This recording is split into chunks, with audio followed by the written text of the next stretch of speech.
میں نے دیکھا ہے جن کی خوبصورت ہینڈ رائٹنگ ہوتی ہے وہ ذہین بھی ہوتے ہیں اور جو لڑکیاں خوبصورت ہوتی ہیں وہ فتین بھی ہوتی ہیں۔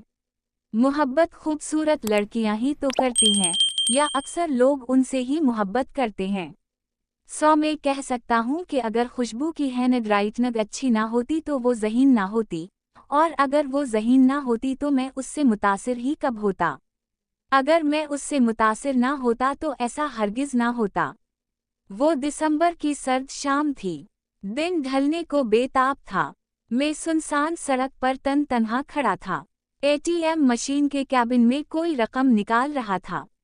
جیسے ہی دروازہ کھلا تو ایک برقع پوش خاتون اور ایک 30-35 سال کا مرد باہر آئے۔ باہر آتے ہی خاتون نے پولیس موبائل کو آتا دیکھ کر چیخنا شروع کر دیا۔ یہ دیکھ کر میں چند فٹ دور چلا گیا۔ پھر وہ شخص تیز